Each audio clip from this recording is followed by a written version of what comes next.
Hello and welcome to the December 11th regular town council meeting of the town of Vegreville. I call the meeting to order at 7:02 and I'll be looking for a motion to adopt the agenda. Councilor Berry makes the motion. Is there any additions or deletions to the agenda? Seeing none, all those in favor? Carried. Thank you. I'll just let everybody know that Councilor Curtis is joining us on the big screen here today. Next up, the adoption of the minutes of our last regular town council meeting. I take a motion. Councilor Lemko makes that motion. Any errors or omissions within those minutes? Seeing none, all those in favor? Carried. First up, under correspondence, CIO Ling, you have a letter from that really weird name. This is a letter from the Vegreville Region Physician and Health Professionals Attraction and Retention Committee.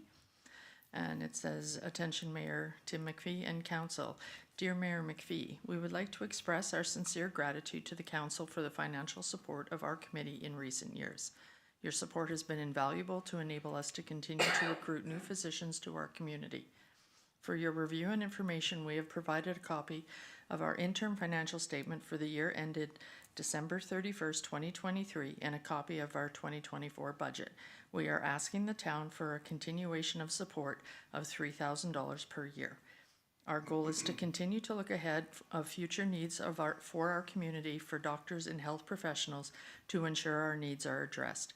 We thank you for your continued support. Yours truly, Tara Cuzio, Board Chair." Okay, thank you. I'll take a motion to receive and file this letter. Councilor Worwell makes the motion. Any discussion? We allocated some money in this year's budget, correct? Yes, we have. Anybody want to go through the financials? Everybody's ready? Everybody's good with them? Okay, Councilor Berry, you have any comments on this board? No, the only comments I have, Your Worship, is that the funding will be well used. It's well needed. The board or the committee has been doing some very good work over the last year or two.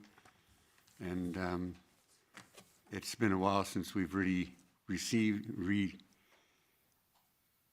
actually asked for donations and et cetera. So, but I understand that this is an annual sum that is put into our budget automatically, is it not? Yes, we were aware this was coming, but yes, we have been allocating money for the committee every year. Yes. Well, it'll be well needed because we do expect that we'll be looking at trying to encourage about 3 more doctors to arrive in the next 6 months to a year. Thank you. Good. Well, I know Councilor Rudick sat on that board before, and our community is very grateful for all the work that's done there, and then we certainly are in need of a few more doctors, so appreciate all the work that they're doing there. Any more comments? Okay, all those in favor to receive and file? Carried. Thank you. Next up, Infrastructure Planning and Development Director Dale Lefebvre. Thank you, Worship. The RCD is for subdivision application file number 23TOW003 for Lot 2, Block 1, Plan 1121. Let me move my cursor. 1301. Proposal to have council review the attached list of requirements for form for subdivision application file number 23TOW003 and grant approval to the subdivision authority to proceed with this application. The background is on November 24th, 2023. Planning and Development received an application for subdivision approval from the town of Vegreville to subdivide Lot 2, Block 1, Plan 112-1301 into 17 heavy industrial lots. Before the subdivision authority can make a decision regarding the application, council is required to review the attached list of requirements form and also address any other related concerns or recommended conditions that they may have regarding this application. Once approved to proceed with the process, the subdivision authority officer will, as per the Municipal Government Act, send notification of the subdivision application to the government departments, persons, and local authorities as required by the subdivision and development regulation, the adjacent landowners, and post on the town's website and social media. So the recommendation is being made that town council review and approve the process to proceed with the subdivision application 23 TOW 003. Thank you. For a motion for the recommendation. Councilor Rudick makes the motion. Any comments? Go ahead, Councilor Rudick. It's not often that we see a subdivision by the town. So this is unusual in some senses, but also prescribed in the Municipal Government Act. I just curious, when we discussed this at the Legislative Committee meeting, we talked about the size. Just wondering about the division of the larger piece of property into 17 heavy industrial lots. How easy is it to adjust the size that's currently presented in this version of the subdivision? The lot has not been subdivided previous. There was a description made for another reason prior to, but a formal subdivision, including installation of the monuments, which are property pins, is now moving forward. It hasn't been done yet. Obviously, we're waiting for equipment and earthworks to stop, and now we'll go put the monuments in, so. I think better question was, how easily could we subdivide within the subdivision? After If the we- subdivision's over? Yeah, if we had like one of the 3.5 acre parcels, and we had a couple interested in 1 acre parcels, see, is that what your question was? Right. Yeah, absolutely doable once the skeleton is done with this round and we've taken those portions and making them into smaller portions. It'll work for subdivision as well as the servicing, because we've run the water and sewer up to property lines to enable us to cut out. So, you know, a manhole and some services, it would be doable for sure. Okay, any other questions? Okay, all those in favor of the recommendation? Carried. Director LaFave, you have another one. The proposal is to have town council consider the development permit application revisions at Autumn Rose Funeral Home, which is located within a direct control district. The Pollock family bought and developed the property located at 5036 51st Ave into the Autumn Rose Funeral Home in 2000. The original building was 2,745 square feet, covering 22% of the land, and supplied 12 parking stalls. In 2003, an addition for the chapel was completed, adding 960 square feet for a total coverage of 30%. Vantage Builders reworked the parking plan to show 28 stalls. Since receiving the original development permit on May 3rd, 2022, council has approved 2 revisions to the plans for the addition to the Autumn Rose Funeral Home. December 7th of 2023, we received an email from Vantage Builders stating they have been awarded the project and have made slight change to the scope of work. Previously, council had approved the building height of 41 feet. Vantage Builders have reviewed the plans and made the decision to lower the peak to 36 feet 6 inches. All original approved setbacks the council has approved in the past will remain the same. Recommendation is being made that town council review the revised development permit application and approve development permit with or without conditions. So the only thing that has changed from the previous approval is the height of the peak of the roof, which has been lowered. And because it's direct control, council needs to approve that application. Okay, thank you very much. So I'll be looking for a motion for the recommendation. Councilor Bullock makes the motion. Any questions? I know they're wanting to get at it, so they've been humming and hawing about it, but I talked to them on Friday, and yes, they want to get this done and get Vantage to get trusses and stuff ordered for the spring, so. All those in favor? Carried. Thank you very much. Next up, CAO Ling. All right, this is an RCD to accept the 3% increase for the 2023 and 2024 Recreation Grant Agreement. Town Council and the County of Minburn Council have agreed to an increase of the recreation grant funding by 3% in 2023 and 3% in 2024. Negotiations for a new agreement will take place in 2024 after the results of the ACP grant funding regarding the regional recreation feasibility study are confirmed. The 3% increase equates to an additional $9,285 in 2023 and an additional $9,536 or $63.55 in 2024. This contribution from the county supports the operating and maintenance costs associated with the town's facilities and programs. Once the agreement is signed, administration will notify the county and Minburn administration and forward the agreement to the county for completion.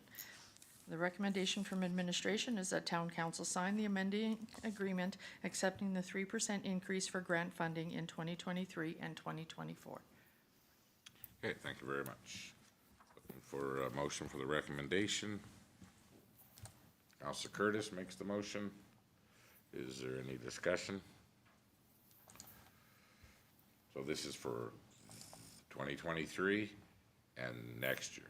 We'll still have to get back to work on this Yes, again shortly here. yes, that will allow us time to see if we're successful with our ACP grant, which takes us into funding, or takes us into the feasibility study to see what a potential new recreation center will look like. So then the talks with the county could potentially be different. Okay. Any more discussion? All those in favor? Carried. Okay. Well, that seemed like an easy one. Let's look at the budget. All right. Okay, so this is the 2024 five-year capital plan. That's first up. The proposal is to approve the 2024 five-year capital plan.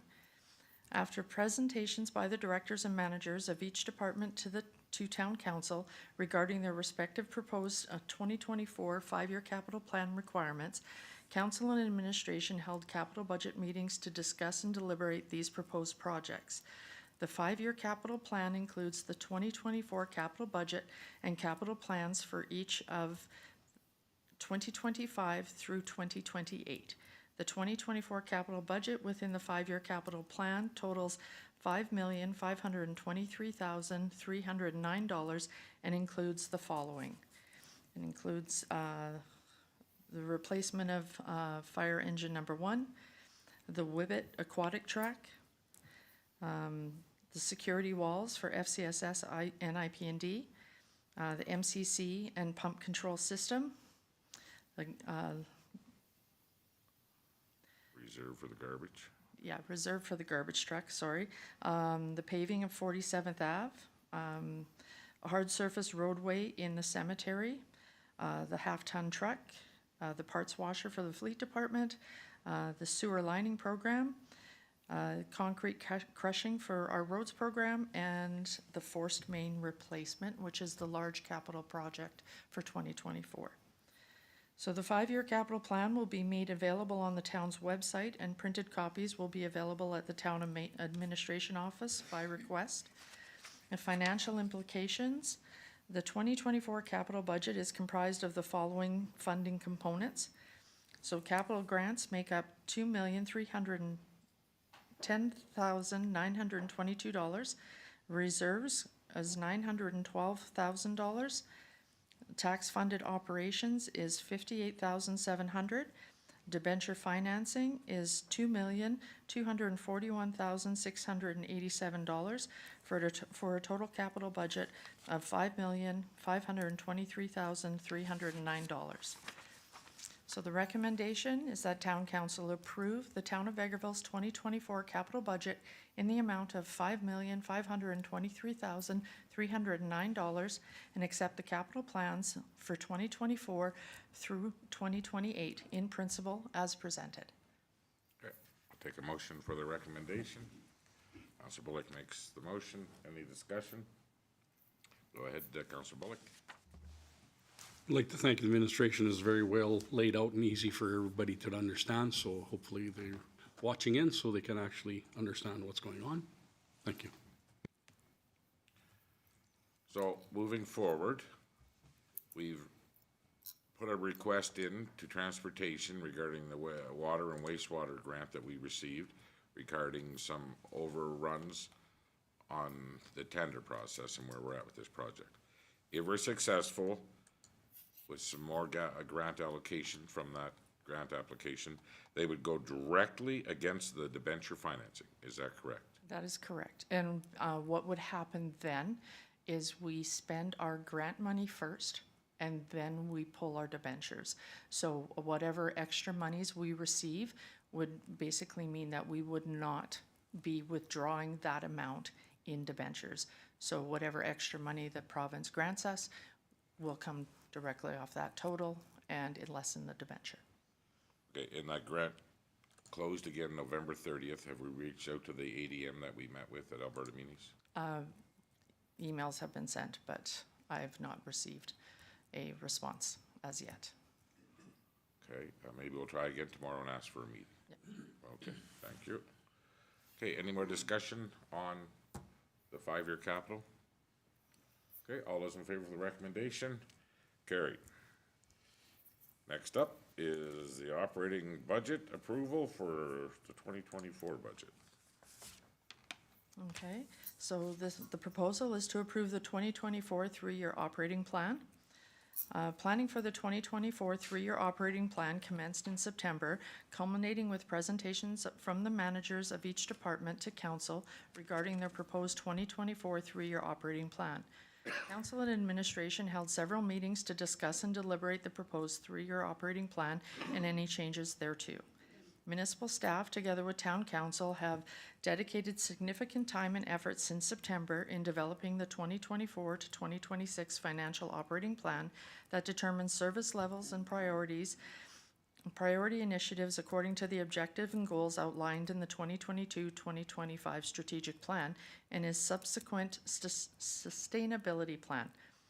The 2024 three-year operating plan contains the 2024 operating budget and operating financial plans for each of the 2025 and 2026 years. The 2024 three-year operating plan presented is the foundation for the municipality to implement business plans and priorities in 2024, 2025, and 2026. So the financial implications. The 2024 three-year operating plan includes an estimated property tax levy of $9,839,968 and for the municipal portion of property taxes.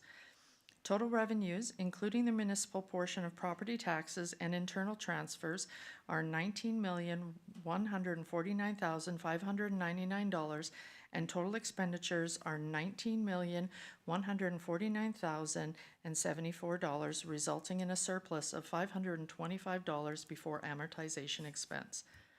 Amortization expense is not an expenditure and therefore not included in determining the overall property tax levy. However, it is an expense required to be included in the 2024 three-year operating plan. Amortization expense for 2024 in the 2024 three-year operating plan is $3,345,252 and results in a budget deficit including amortization of $3,344,727. So the recommendation is from administration is that town council approve the Town of Vegreville 2024, that's capital, sorry. Communication, the 2024 three-year operating plan will be made available on the town's website and printed copies will be available at the town administration office by request. The recommendation is that town council approve the Town of Vegreville 2024 operating budget contained in the 2024 three-year operating plan and accept the financial plans for 2025 and 2026 in principle as follows and as presented. So the revenues and transfers for the 2024 budget are $19,149,599. The expenditures and transfers are $19,149,074 for a surplus of $525 before amortization expense. And with the amortization expense, the deficit for the year would be $3,344,727. Okay, thank you. So everybody knows we're not really running a $3.4 million deficit. No, sorry. And I continued reading before I just should have stopped at, we have a surplus of $525 in this year's budget. Okay, so what this recommendation for is for the 3-year capital budget. This No. is not the main budget that we're gonna approve. No, this is the operating budget for, this is the operating budget. We just did the capital. Okay, so we should have a motion before we start that conversation. So I'll take a motion for this 3-year operating budget. Counselor Berry makes the motion. Any discussion? Go ahead, Counselor Warwick. I think you kind of answered already, but I just want to make sure we have a point of clarification because we are looking at a 3-year operating, but it is in principle. Because I can assure you that there may very well be some changes, and I wouldn't want, it's great for it to be in principle, but I just want to make sure that we are clear that we will have an opportunity once again next year to approve the operating side of the budget. Yes, definitely. The only budget we are approving a working budget for 2024. The budgets for 2025 and 26 are in principle only. The MGA states that we must have a 3-year operating plan. So we have plans in place that the provincial government can look at for the next, for the upcoming years, just to ensure that we are being fiscally responsible. Okay, go ahead, Counselor Riddick. Sorry, the mayor did mention. All right, That Siri, baby can talk already? I guess so. You had mentioned, Your Worship, about, we don't actually run a deficit, but because the word has been mentioned, municipalities cannot run a deficit, so I think it's worth just clarifying for accounting purposes. The deficit that's noted here is in the amortization of the items that we own, not necessarily that we actually are running a deficit. So is it worth, would you mind correct. explaining that just for the public that's watching? I can butcher the accounting explanation for the public. It is basically, it is an accounting cost. It's not a true cost. Director Saskew, if she was here, I'm pretty sure could fill you all in, but it is not a direct cost to the taxpayer or the community. It is a cost we have to have on the books, though. We get to write down some of our assets Yes. to that, and if we were to keep them all without, at that level that they're not depreciating at, that's what the cost would be. Yes. So that's what amortization it down means. Go Just ahead. one more question? Sorry, this is the last one, and this isn't necessarily to be answered now, just something I would like as a follow-up as we're going. I'm prepared to go ahead on the vote for the operating. But I think that in fairness, when we talk about long-term planning, we also have to look at where we're going to need to do advocacy to levels of government. So one of the questions I would still like to have, if it can be emailed to council after, is I had asked a question prior on FCSS in regards to what's the base provincial grant that we know assigned every single January. So if we can have that sent to us at one point, I think that it's going to be important for long-term planning to give everyone a heads up about what future funding could be, as well as pushing back provincially on some of the advocacy for funding, given how much sometimes municipalities have to pay to allow those services. So if you can send that at a time, that's just a follow-up from the operating. Thank you. Yes, I will do that. Okay, so before we vote on this recommendation, let's talk about what this means to the taxpayers of our community. Okay, in the 2024 budget document that's attached to the agenda, it talks a little bit about our governance, our accountability, our vision, our mission, and our values. But I'll just read from the budget summary here. Management and staff has spent a significant amount of time preparing detailed work plans and budgets to ensure the efficient operation of the town and the responsible utilization of taxes collected from ratepayers. 2023 was the first year that the town has seen increases to the net municipal tax revenue since the 2% decrease offered in the 2021 budget due to the COVID-19 pandemic.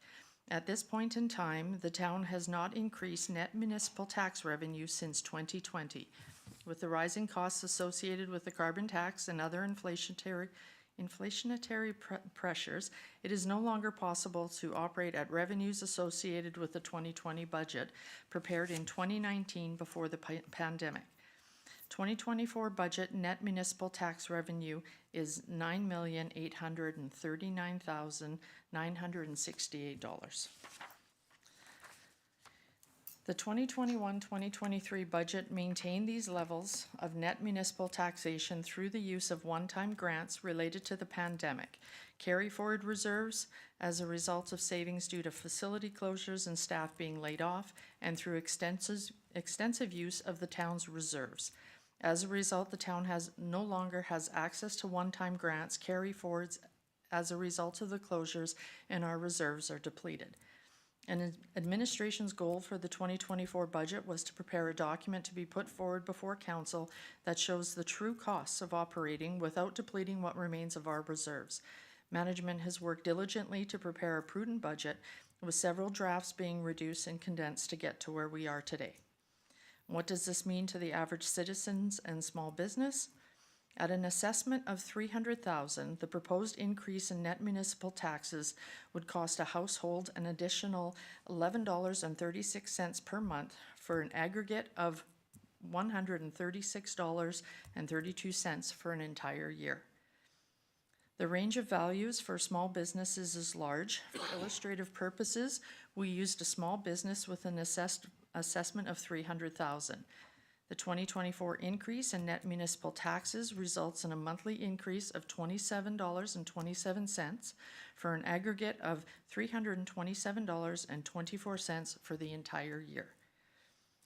Council has approved, in this budget, council has approved the following grants for these organizations.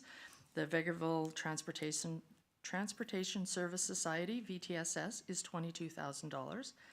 Prairie Tales Animal Rescue Society is $17,000, and the Vegreville Centennial Library is $256,000 for a total of $295,000. The funding for the Vegreville Transportation Societies and Prairie Tales Animal Rescue Societies are direct transfers to these organizations. The funding for the Vegreville Centennial Library is by way of funding is net operating budget, such that its revenues and expenditures are included in the revenue and expenditures of the town's operating budget. Okay, well, thank you for that explanation. So in reality, it's a 5% property tax increase, Yes, and there will be $5 or $6 more on your monthly billing. $4.80. $4.80. On the monthly utility bill. And just so everybody knows, this puts us in a bit of a position where we'll probably have around $130,000 to start putting money back into some of our reserves that we've been living out of the last few years. We know that a 5% sounds like a lot, but if you look at the graph that was provided, if we had been going up 1% every year, we would have collected over $1 million more than what this represents. Yes.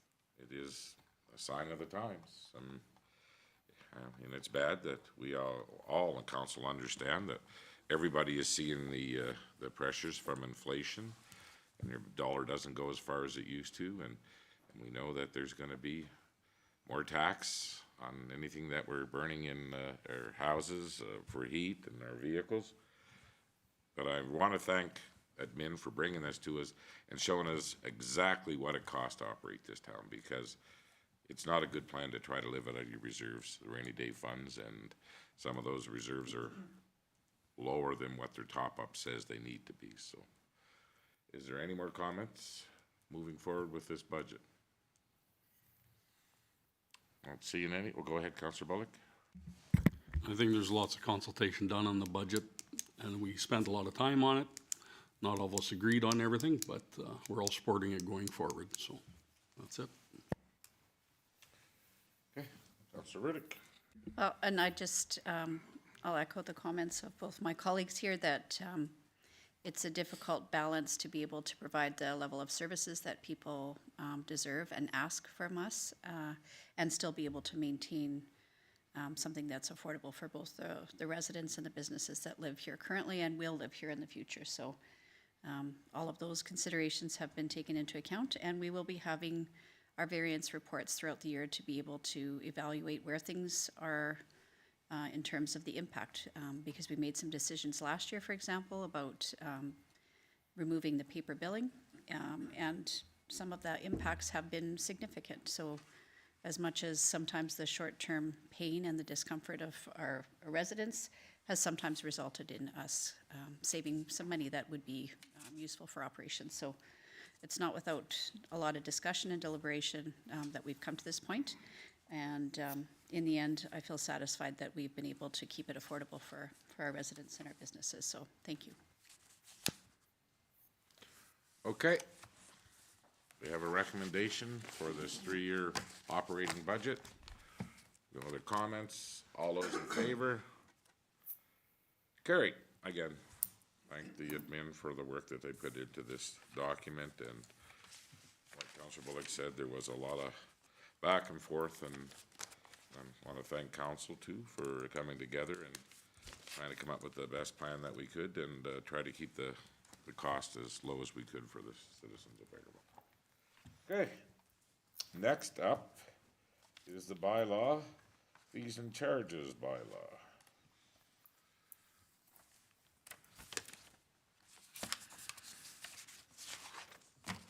All right, so the 2024 fees and charges bylaw.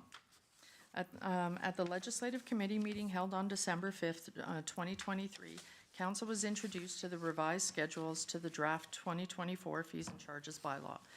The following is a breakdown of all changes made to the fees and charges bylaw, including the changes already discussed at the December 5th Legislative Committee meeting.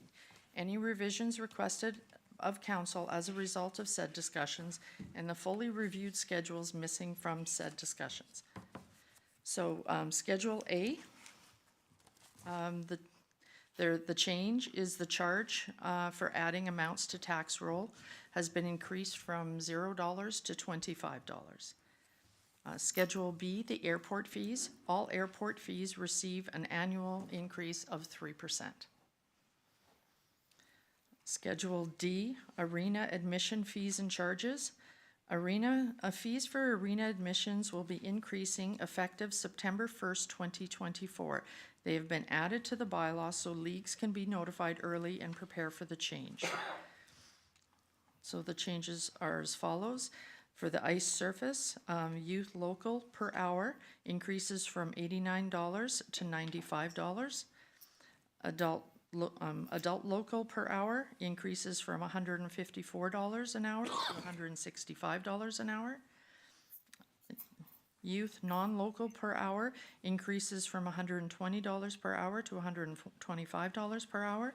And adult non-local per hour increases from $176 to $180 per hour.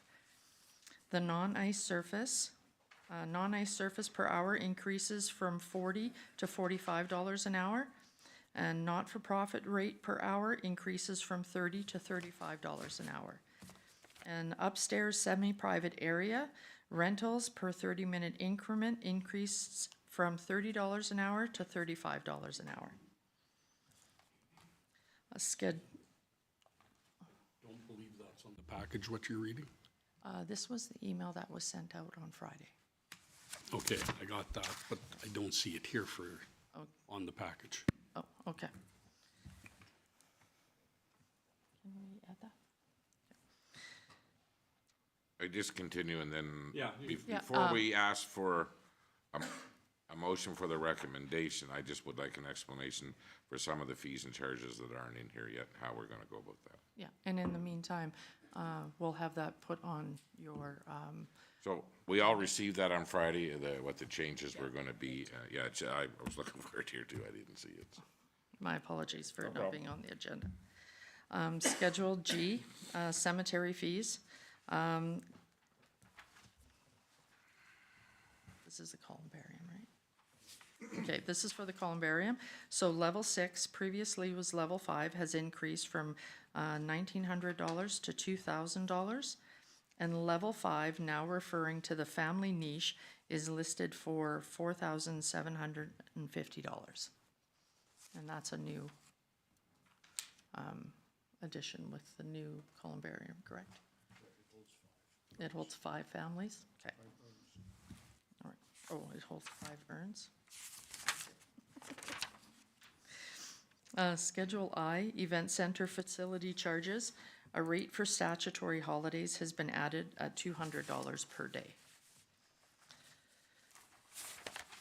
Schedule J, fire fees and charges. The charges for false alarm responses have been added to the 2024 fees and charges bylaw from bylaw 02/2018 Fire Services bylaw. These charges have been increased, and the Fire Services bylaw is currently being reviewed by the Protective Services Managers and Administration for Cohesion. The term air fire permit has been revised to open air recreational fire permit for a fee of $25. The hourly rate for hazardous material response is now based on the Alberta transportation rate. The charge for fire inspections has increased for commercial properties from $40 to $60. The hourly rates for fire investigations have increased. The fire unit hourly rate has increased from $29.90 to $35.90. And the supervisor hourly rate has increased from $70.18 to $75.18. Third-party cost recovery, including but not limited to contract security or investigations, will be charged at a cost with an additional 15% administration fee. So Schedule L, labor, equipment, and vehicle rental rates. There has been no changes to the schedule, but as these are determined by provincial rates, this schedule may be amended in 2024. Schedule M, the library complex rental fees and charges. The library gymnasium rental fee has been increased. Half-day rentals have increased from $150 to $200, and full-day rental fees have increased from $250 to $300. Overtime fees have been removed. Discounted rates for library rentals have decreased.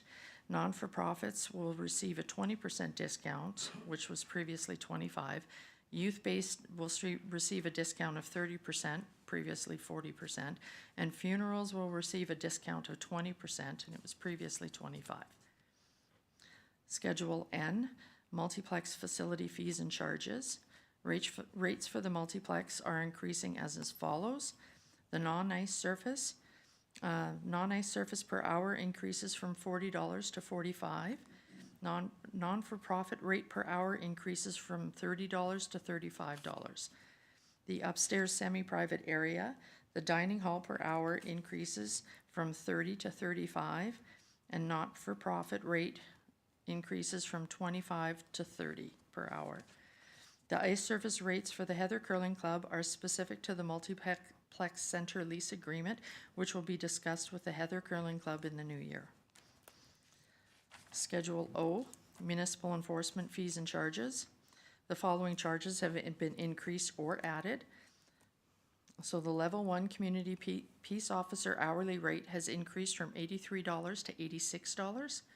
Patrol unit kilometer rate has increased from 77 cents to 79 cents. And bylaw enforcement officer hourly rate has been added for $63. The administration fee for property cleanup has increased based on Schedule C of bylaw 17/2018. A new administrative fee for requesting a review by council has been added at $100. Schedule P, parks and campground fees and charges. Charges for paddle boat rides have been added at $5 per ride, which includes the GST. And private party rentals for Pasanka Putt-Putt have been added at an hourly rate of $100. Schedule Q, the subdivision or planning and development fees. The subdivision application fee has been revised from $300 to $500. Schedule R, playgrounds and sports fields. Can I just stop you there for a second? Yep. Ours went on the planning and development fees, subdivision applications, from 300 flat fee to the range from 300 to 500. Yes, that was a misunderstanding in the notes, and it's supposed to just increase to $500. Go ahead. Yep. Schedule R, playgrounds and sports fields, fees and charges. Rates for teams, tournaments, and minor ball have been added to the Riverview Ball Diamonds. Slow pitch teams will be charged $450 per team. Tournaments will be $20 per hour per diamond with 2-hour minimum rental. And minor ball players will be charged $10 per person or per player per season. Following council discussion, the fees for booking private rentals of sports fields and gazebos has been removed. Schedule S, recreation facilities fees and charges. Pool rental rates have been revised to create different rates for use of either the water slide or the Whibbit. The breakdown based on party size has been removed. Pool rentals will now be based off an hourly rate, which may include the use of the water slide or Whibbit or just a swimming pool. For rentals over 40 people, an additional guard will be added at a rate of $30 per guard per 40 people. So the rates for the school swimming lessons have increased $6 to $7 per student.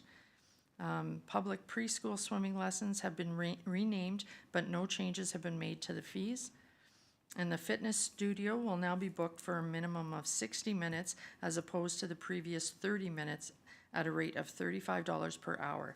Liability insurance will be requested for all for-profit users.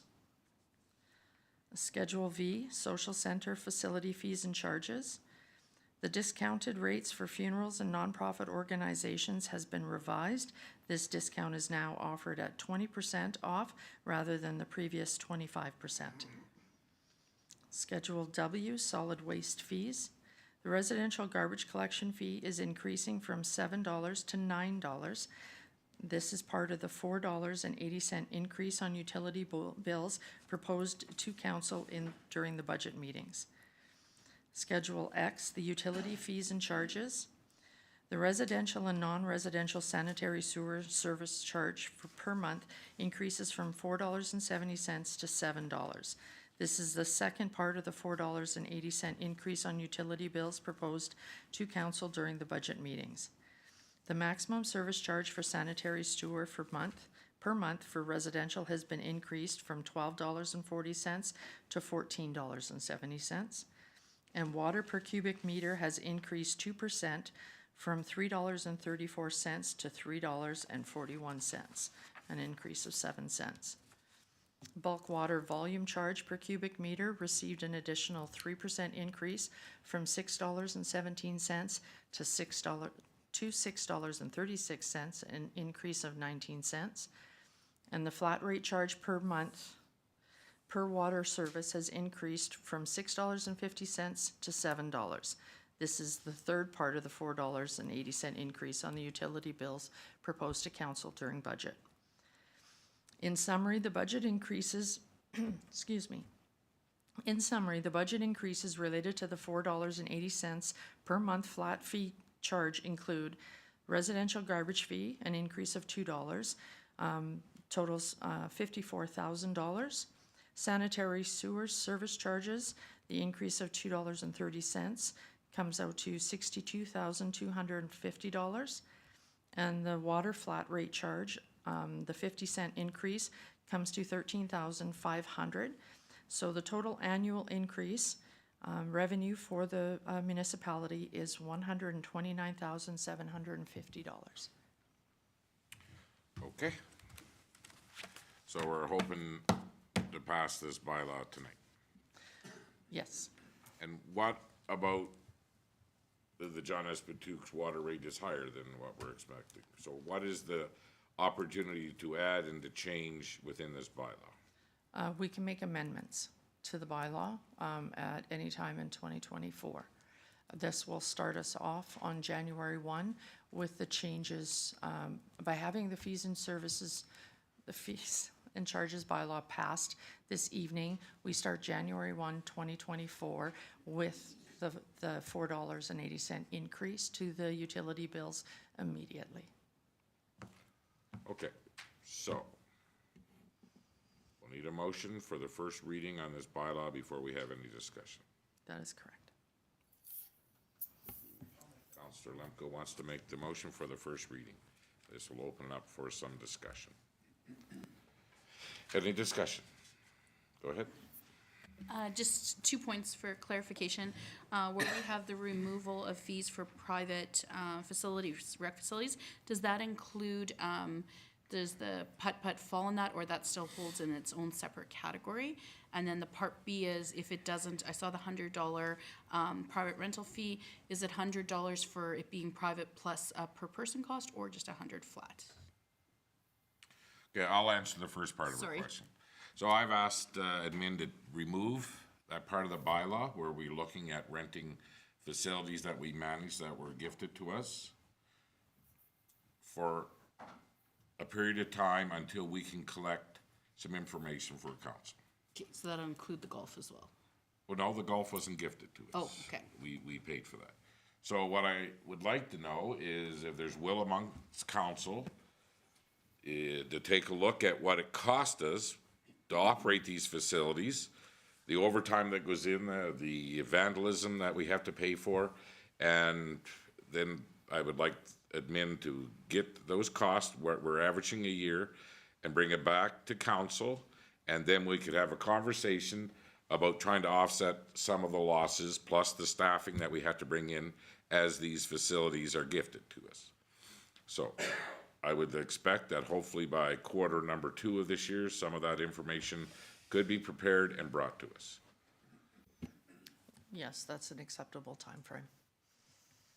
Does everybody feel that they want to look at that we have some responsibility to try to generate some money to offset what we're putting into these facilities? You go ahead first, Councilor Lemko. Thanks, Your Worship. I think it's very important for this council to fully understand the amount of costs associated with these facilities.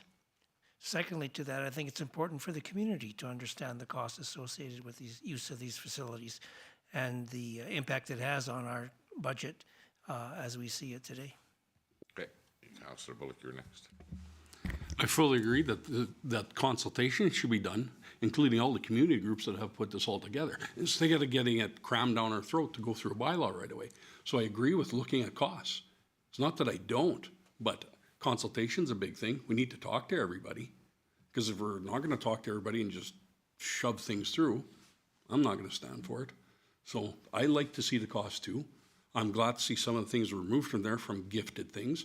And if we're talking to community groups about the problems that are noted with the spray park, maybe we need to go talk to the Lions. Maybe they have something in regard to help us with that. But I don't know if anyone ever has.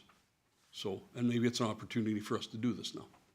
Well, and again, I just want to know there's a will of council to have this conversation, and, you know, it was brought to us in this. We didn't know a lot about it, but the thing is the will of council to take a look at this? Is there opportunities for us to create a summer ball league at the hockey ball, like street hockey ball league? Can we be looking at holding events for competitions at the skateboard park? I mean, the cookhouse at the, renting that out, and birthday parties at the spray park. And once I think everybody sees what it costs to operate these and the overtime that goes into these facilities, that I think it'll be a good idea. And of course, we would never go ahead without consulting with the group that gifted these facilities to us. And of course, because if we don't do something, all this cost downloads on top of our taxes, because we never break this out of our taxes. Everybody says, well, it's so nice to get this, but you know, it actually represents another employee and another piece of equipment and the vandalism costs and stuff. So that's all I'm asking. If there's a will of council to look at this down the road in the second quarter, they bring us some information back, we discuss it, and then we'll take our thoughts out to the different organizations. Go ahead, Councillor Berry. Thank you, Your Worship. I can agree to that for sure. I think my point on some of this is that we have had, basically, whether it was in writing or not, a policy or a philosophy that all of these facilities were open and free to the public. But I agree with you that there is a cost to operating and running them. And I think that's one of the things that, to some extent, when we see these gifted to us, we have to recognize that they're being gifted to us, but we're picking up the cost of running them. So the only thing I really want to see, and I'm glad that you're looking at it this way, is to be able to have something put together that justifies why we look at a different philosophy or a different change in policy. And if we're looking at it that way, I just want some grounds to base my decision on. So I appreciate it. Thank you. Excellent. Councillor Riddick. Thank you. I think it's a good decision to take this out of the fees and charges bylaws. There's some things that need to be implemented as of January 1st, and I think it's very confusing for the public and for the administration to be able to move forward if there's a piece that's confusing or controversial. The one thing that I would say that as we're talking about these different facilities and understanding and appreciating the full cost and impact of running and assuming the gift that we receive from community groups and volunteers is perhaps there is a staged inheritance. And I know there are some communities that approach the rentals differently if there's after a certain time frame, and maybe the threshold is a little bit different. For example, we're using the spray park as one that was a difficult summer for us to be able to offer to the public, or comparing that to some of the other facilities that have been in operation for considerably less time and the cost to the municipality to be able to run it. So in that vein, maybe that's a part of the discussion too. So I'd be looking forward to that in the new year. And if I could, I just want to make it clear that when we brought this forward as a pilot project, we didn't mean for the rental of the complete spray park. We were looking at the rental of a gazebo at the park to be able to hold a birthday party. It wasn't, I just want to make sure that that's clear, that the public doesn't think they could rent the whole spray park, because that wasn't the intent. And again, like moving forward here, when we collect some information from other municipalities, what best practices look like, how they receive gifted facilities like this, and how it's staged in.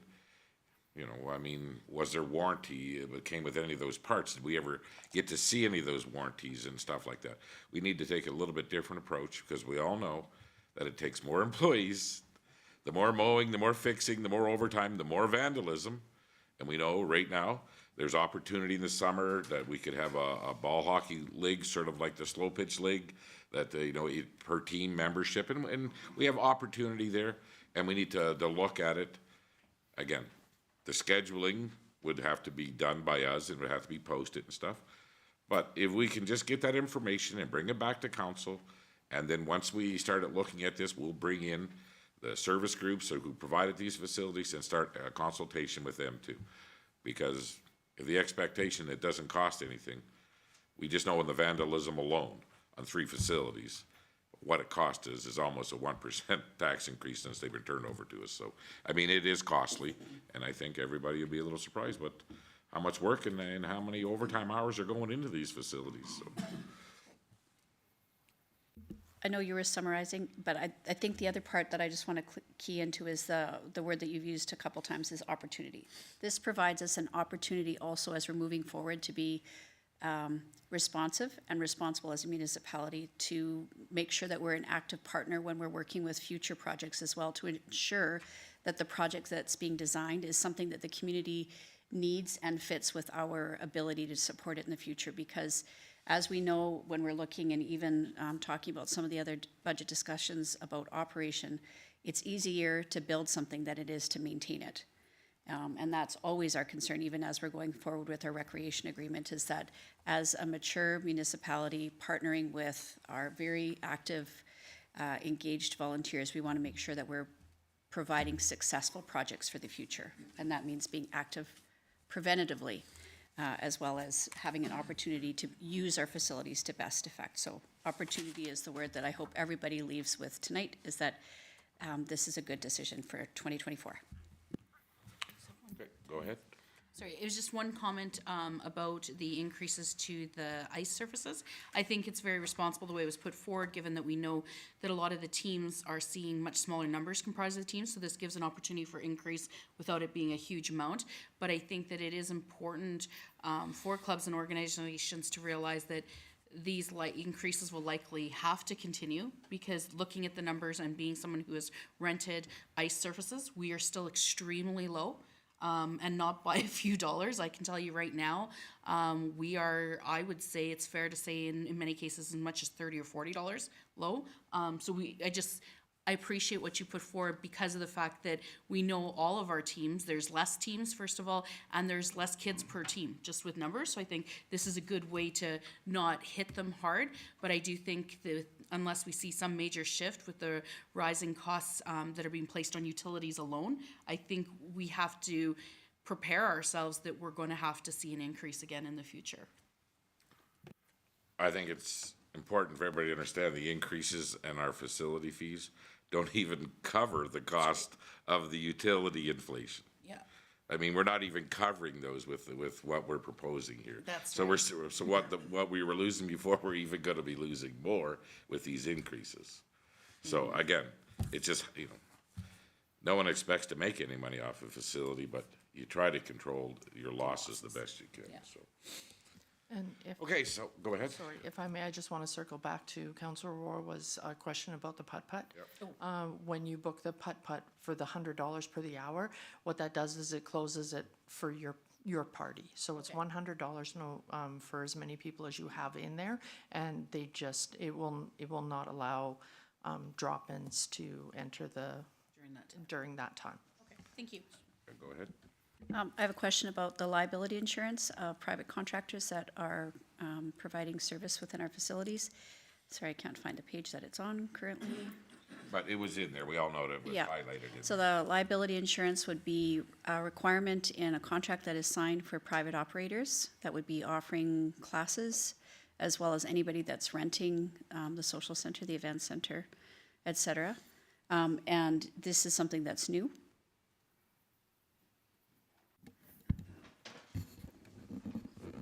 I moved that. Didn't We want the hot started seat. implementing it earlier last year, actually, into our social center and our event center and for our arenas. There's just too big a liability. If someone does get hurt, they're coming after the town. So to have a third-party liability for us, naming us, it's just the way to go.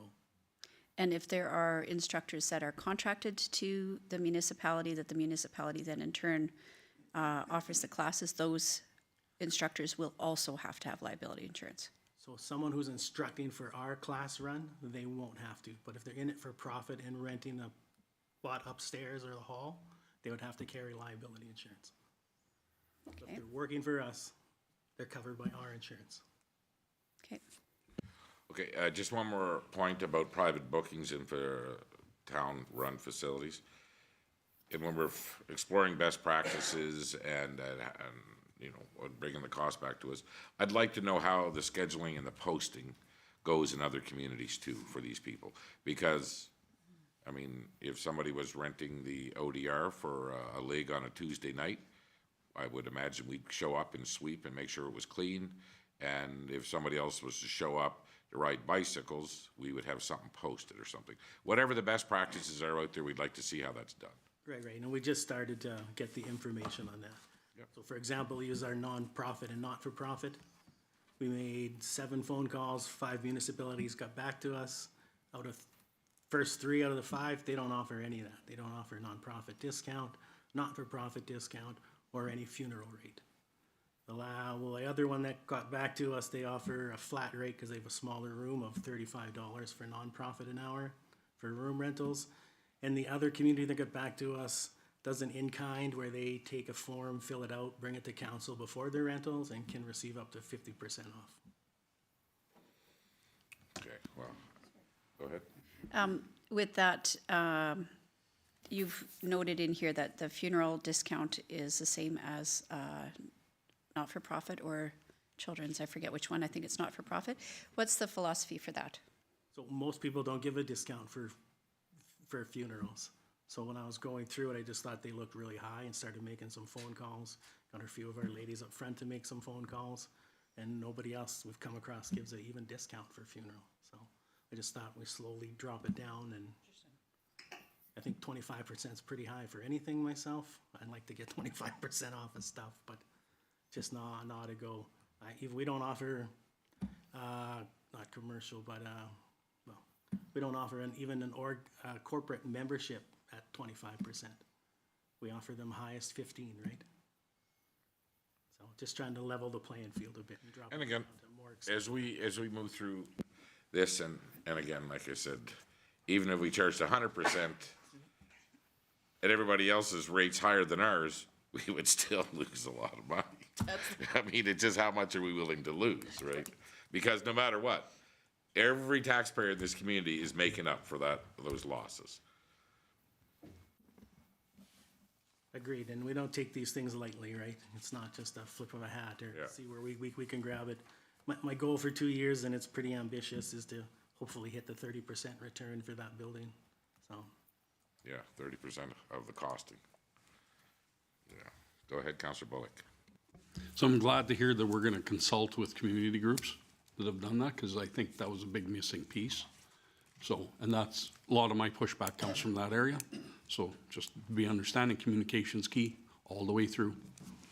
Yeah, and again, I don't even know, like the Elks were going about their gazebo down there. I wouldn't even put that on the list. There's no maintenance really to that. It's sitting there. I don't really see anybody even want to book it. I mean, I would say that the cookhouse would be more important than that one. I mean, it doesn't cost us anything for that gazebo at the Elks Park. Yeah, I would just take that right off the list, because I don't really see anybody wanting to book that. Just the odd vandalism in there, right? Yeah, But that's I know. everywhere, so. It's always the same painting. I don't want to run the risk of seeing a community group not wanting to put money into a project because we're gonna charge it out for them. That's another thing I'm looking at, but consulting with them, that's gonna be great. That's all we ask. It's what? That's all we ask, to consult with them. Oh, we've never done anything. And if I may, that's our practice moving forward, is to be consulting with our groups. We have meetings set up with everybody coming into the new year. Yeah. But we'll get to, like I said, the Q2, and then we'll expect some information about what best practices are in that regard. Okay, so moving back to the first reading for this bylaw, everybody knows that there, go ahead, Councillor. Sorry to interrupt, Your Worship, but I did have a couple of questions that I'd like to have. And I might as well do it on the first reading rather than the For sure, second yeah. reading. You've mentioned that the discounts are being reduced. And my only complaint on that, I guess the last time around, was that it really represents a double increase to the nonprofits and to the youth-based, because they're being raised by $50 on one side, but when you take away some of the percentage, they actually have a larger percentage of increase than what the regular rental is. But I understand what you're trying to do is get this equalized out, so that it represents across the board a fair percent of discount in all of our facilities. So I won't labor that one all that far. What I want to do, though, is go to the arena one, because that's been discussed a couple of times. And as soon as I find my note, what I noticed here is that for a discrepancy in the adult local and the adult non-local, where it's the adult local that has gone up by $11 compared to $4, which means that they're getting a $6 increase greater. And I can see that to some extent it looks like it's the rounding off of fees.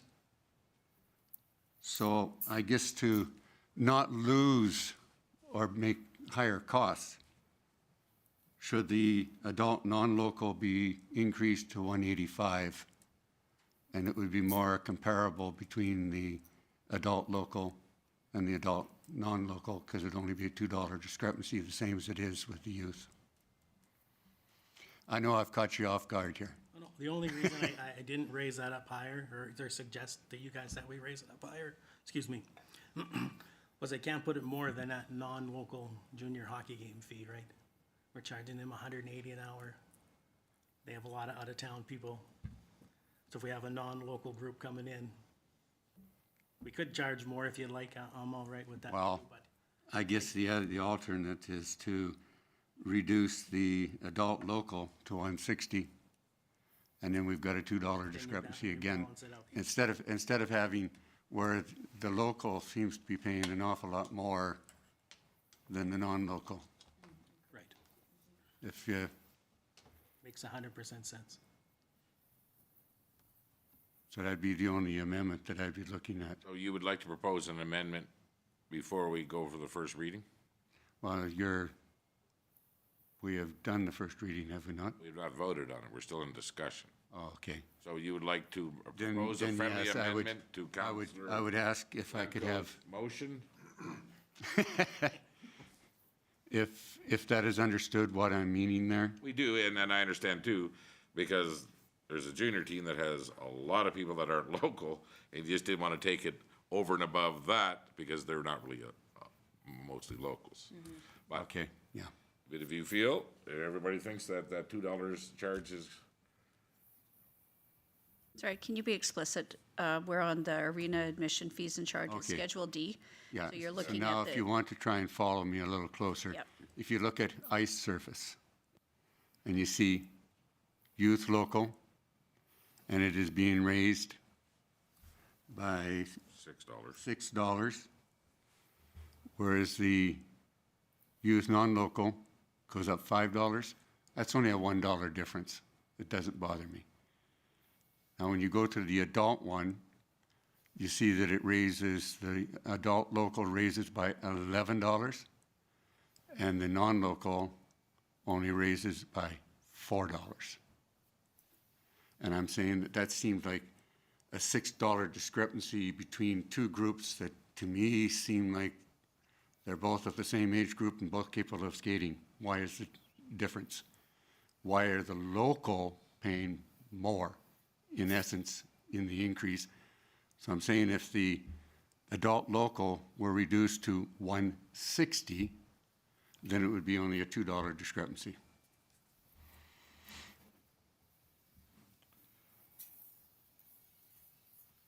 Okay. I guess we'll vote on the amendment. You accept the friendly amendment? Yes, I do, Your Worship. Okay, all those in favor of changing a $5 difference between adult local and adult non-local? No, it's just changing, sorry, Your Worship, it's only changing, the amendment would be to change the adult local price from $165 down to $160. Yeah, that's what I said, $5. Yeah. Okay. Okay, all those in favor of the amendment? There you go. Thank you. Okay, so we still have first reading on the fees and charges bylaw with a new amendment added and possibility for 2 or 3 changes, amendments later. We won't know until the 14th what the John S. Patuca water rate will be increased and stuff like that. But for right now, we're at the 2%, which I feel we should be able to cover. Being on that board, that we wouldn't be anything more than that, hopefully, so. Okay, is there any more questions concerning the bylaw itself? Okay, all those in favor of first reading?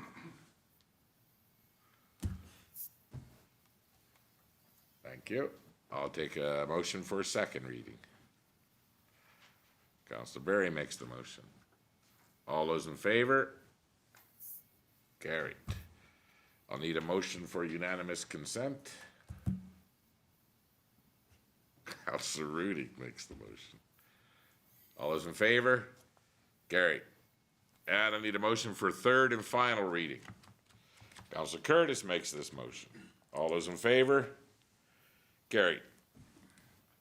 Again, just want to, thank you guys for putting all that work in there. And Dan, we appreciate when you're reaching out to these other municipalities and showing us what other municipalities are practicing. And I just hope that the residents of Vegreville and all the user groups and stuff here know that we are probably well below the average when it comes to facility fees and charges here. And again, to get to that goal someday of recouping 30% of our operational costs of our facilities would be something. So, and again, if we're not looking at things like this and trying to look for opportunities and trying to compare, I mean, it just rolls up on the tax roll all the time. So, okay, thank you. think that was it, right? Where the hell did the rest of my agenda go? That was it? Now we're moving on to council reports. Okay, so we'll start with Councilor Curtis, since you're up there. Thank you. You guys hear me good? Yep. Perfect. Okay, for me, so November 30th, we had our budget meeting. December 1st, I got to co-MC with Councilor Rudick, our Town of Vegreville Christmas party, which was very well attended. I think everybody had a great time, and I want to thank her for helping me out with that. She's a pro when it comes to speaking in public. I'm a newbie, so thank you. We had our BTAB meeting on the 4th. I have a few things from that. We welcomed a new member, Pam Cole, who was with the Vegreville Visual Arts group. She's coming onto the board. Some of the highlights we had, people or the residents may notice we have 3 trees that are lit up down at the Pasanka Park. So they're controllable. We can change colors on them, and we're trying to again get that Winter Wonderland theme started there. That's just our first phase. And there's some more to come possibly this year to add some more elements. Possibly some lighting around the dock, and things like that, just because we do have the option to skate down there as well. This year we had put in a new tourist kiosk at the Visitor Information Center. We had roughly, it tracks how many people use it. We had roughly 2,500 impressions or uses when it was down at the Visitor Information Center. It's since been moved to the arena, and since then it has had over 11,000, almost 12,000 impressions on it. And that kind of gives people that are coming from out of town kind of ideas of where to shop, restaurants, sports clubs, community spaces, transportation, things like that. So that's good to see people are checking it out. The AGM for the Ag Society is coming up on the 13th at 7 p.m. As well, Rachel Farther had mentioned some new additions for the Ag Society in this coming year. One thing they did mention is a medieval show. Didn't give too much information on it, but that's something coming down the pipe. As well, they applied for a grant for their grandstand. The grandstand was brought in the 70s, so definitely could use a little bit of refurbishment, so they've applied for a grant on that. With the Go East side, they had their AGM on November 16th. They had 60 people attend that, and they went through all their updates. And currently, they've been continuing advertising for their Christmas craft sales and other Christmas events. Their website traffic as well, so it's the highest it's ever been. 300,000 users alone come to this page. It generates over 600,000 page views, and they have 53,000 followers. So, I mean, they advocate for Vegreville a lot. So when this many people are viewing that, it really bodes well for us, for people coming to our town. And then with the chamber, they had their craft sale that went on. They had 62 tables show up, which is up from last year, and about half of the tables were new. The attendance was down a little bit, but it was nice to see that there was some new people setting up shop there. Then for me, I had the Ledge meeting on the 5th, and then our council meeting tonight. And that's all for me. Thank you very much. Councilor Wawa, where'd you get that tan? I was studying international waters, so I don't have much for a ledge report. But I did make it back in time, obviously for tonight's meeting, but for the Chamber Christmas party. And I just want to say they did a very good job once again. And other than that, I do not have a report. Well, thank you very much, and it was nice to see you out at the Christmas party. Councilor Rudick. Well, since we last met, there was warm weather, but no sun quite the same here in Vegreville. November 28th, I was happy to join the CAL's board meeting virtually. I have not been on that board for quite a while, and originally that was back in the days when it was the Child Development Coalition, so nice to be able to get back and see where things are at right now.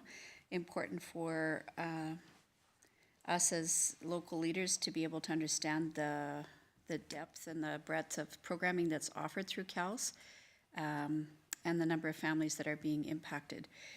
Some of them are within the community, and some of them are outside, and new clients since I've been familiar with their programming. So again, Head Start and the literacy programs are some of the things that many of us have heard about, and the Breakfast Club. But there are some crowdfunding efforts that are going to be happening till the end of December to try to increase the funds that they have available.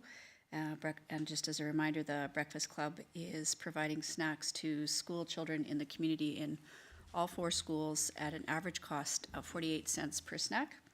And this is a different program than some of the breakfast clubs that have the same name that are offered nationally through other organizations. But just to reiterate again, this is a group of individuals, parents, and others that are actively aware and advocating for people in the community that don't necessarily come in contact with council in the same way that some of our other user groups do. So happy to be there.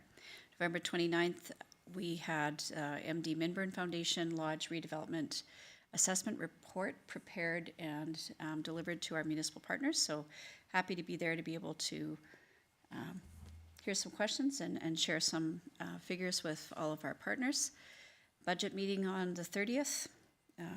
November 30th, I went over after our budget meeting to have a tour of CALS and take a look at some of their resources and setup as it's currently situated.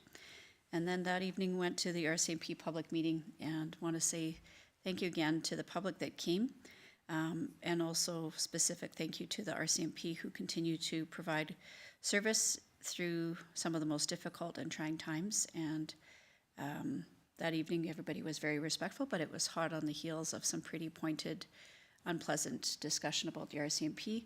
And given some of the loss that the RCMP locally have experienced the last few days, again, very important that we continue to understand that we work together, and these are individuals that provide care and protection for all of our residents and our businesses, not without having great personal cost to the members that serve. So thank you for Staff Sergeant Folk for making sure that he's available and willing to listen to people that are having questions about safety in our communities. December 5th, Ledge meeting. December 7th, FCM Executive Committee meeting. There's some discussion about some of the infrastructure funding that we've been awaiting. Municipalities are waiting for some of the finalized decisions on some of those infrastructure funding pockets, and some of those will be imminent. We're ending the end of the year, and some of these funding pockets are very important, and so we did get some confidential briefing about some of those pockets, and some of it will be public soon.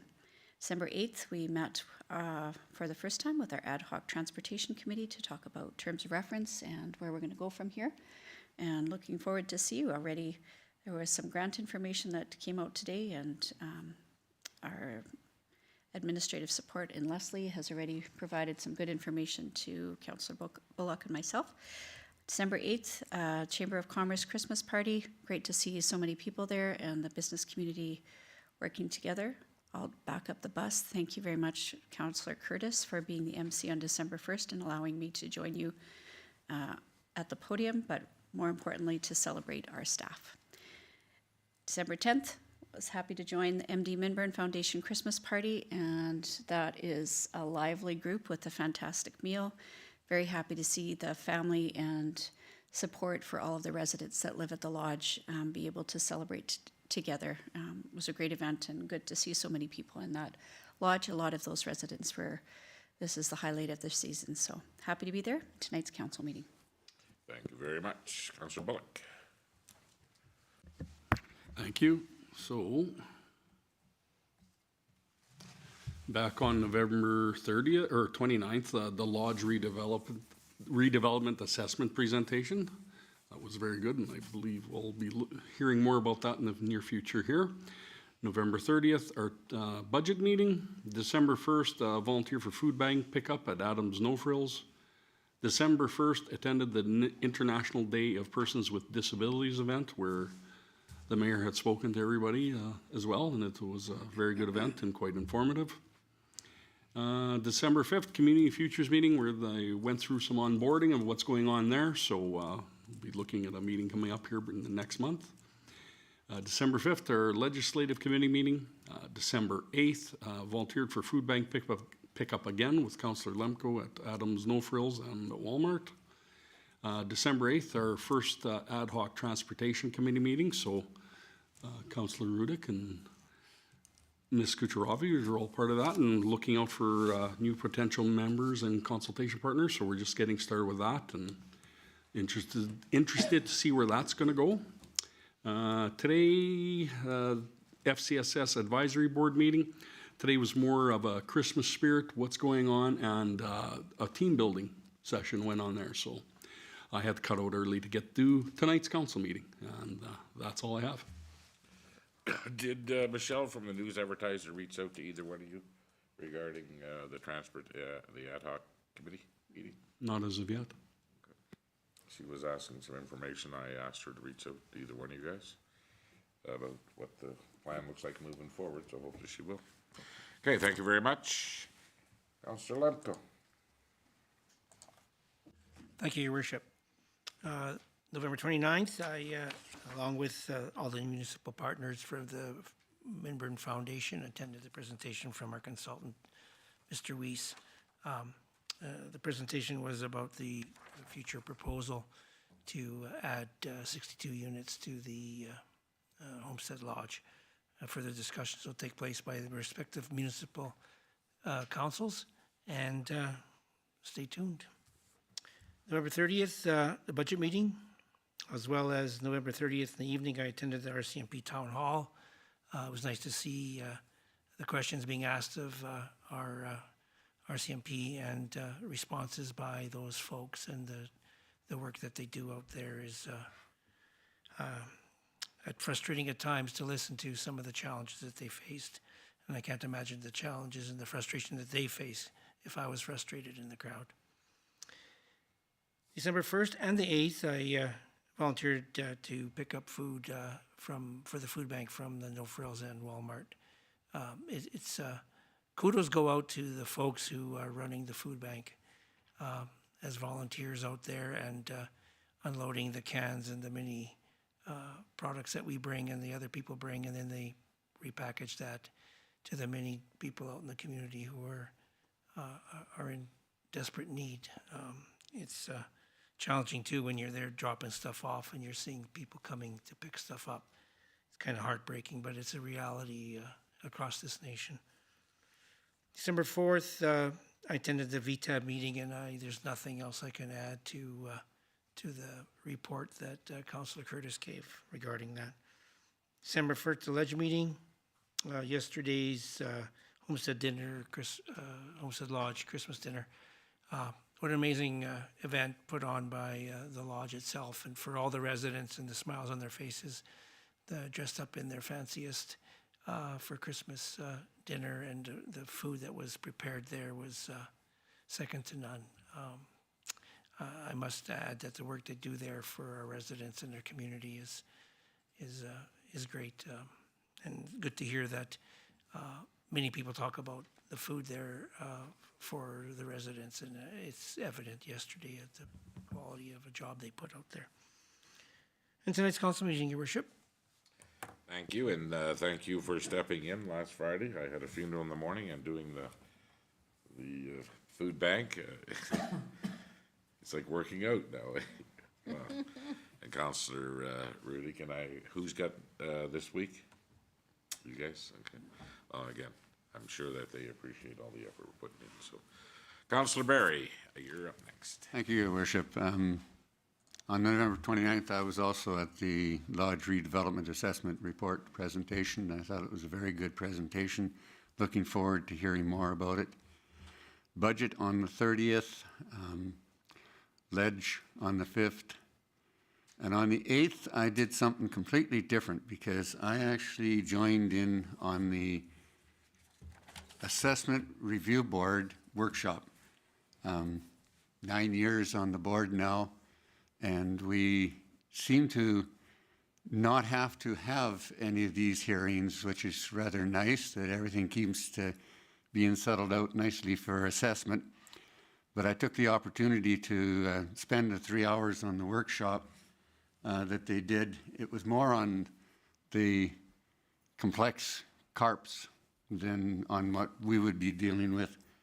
But they had some very interesting cases there, and they went through a lot of case law and a lot of things that have been established because of the changes after COVID that so much more is being done virtual. And so they've gone through and they've got a lot of case law now as to how these have to be handled or should be handled, and et cetera. So I got quite a few notes there, but no, I'm not going to read them. The other thing that is not really something that's part of a report, but it's with the hospital board and in connection with it, at Christmas time, we do for the staff at the hospital the 12 days of Christmas. So for most of each day in the morning, they draw a name of a staff member, and then at 2 o'clock, I've been slipping down and awarding the gift to them. And they seem to be really appreciating it. Tomorrow will be the last one because it's the 12th. And then on the 13th, our board will be, all of our members will be getting together and we'll be serving them a beautiful Christmas dinner between 11:30 and 1:30. And no, we don't cook it. It's a very professionally preferred meal. We just help serve it and smile. So I think that that is also greatly appreciated. And the board itself is very appreciative of all of the work that is done at the hospital, and I'll extend that to all of the healthcare workers. I think that we need to give them an awful lot more praise for the hours that they put in to try and keep our community healthy. And then tonight's regular council. Thank you. Thank you very much. So on the 29th, I was invited to the Canadian Manufacturers Association's Minister Dinner at the Westin. We had a pre-meeting with the president of the CMA and some other members of the UCP party and some other manufacturers in rural Alberta, just if he could help us push through some of the barriers that we're seeing here in Alberta and what other municipalities in outside the Greater Toronto area and in the Moncton, New Brunswick area, and how they're getting through to their provincial level governments when it comes to setting up manufacturing in rural spots. It was a good meeting.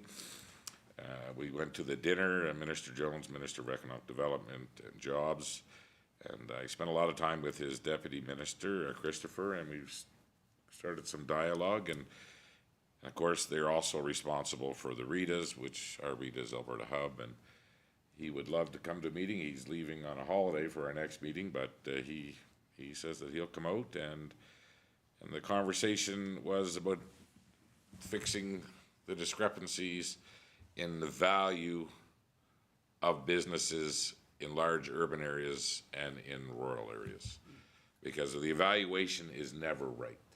And that's why they have a hard time with lending institutions. And his commitment, and so was Minister Jones, his commitment was to work through this and solutions and, bouncing some ideas off each other. It may not always work, but we're going to have to try to find a solution to encourage industry to be in rural Alberta.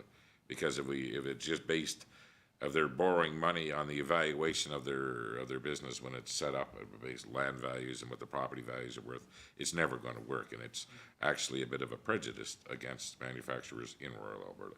So it was a good conversation. I met with Minister Sani, Minister of Advanced Education, and it's always nice to see her. She introduced me as her friend to her friends, so I enjoy my time with her, and I didn't hesitate to bring up the new high school that we're talking about. So.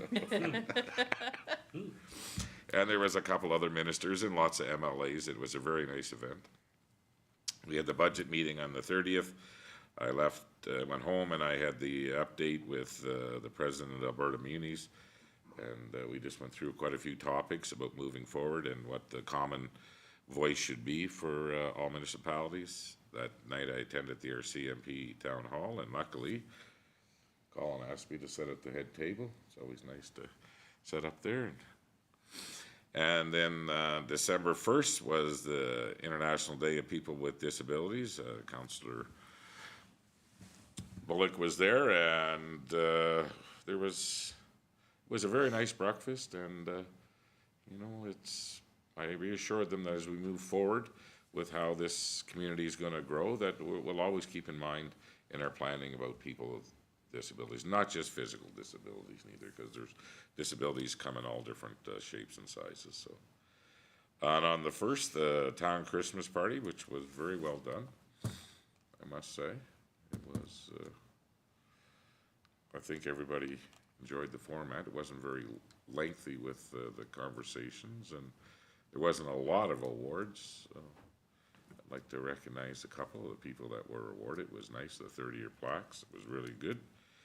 Then we had the Ledge meeting on December the 6th. I attended the K40 Club of Vegreville's Christmas party, which was very nice. On the 8th, the Chamber Christmas party, I was joined by Councillor Rudick and her husband, Andy. Councillor Rawa showed up, and we had Councillor Godnick from our table as well, and we all had a fine evening and tonight's council meeting. So again, thank you all for what you do and all your boards and then the community. So, is there any other business of council? Seeing nothing, I would take a motion to go into a closed session regarding disclosure harmful to economic and other interest of a public body. Councillor Warwa makes the motion. All those in favor? Carried. I made that at 8:33. Last one.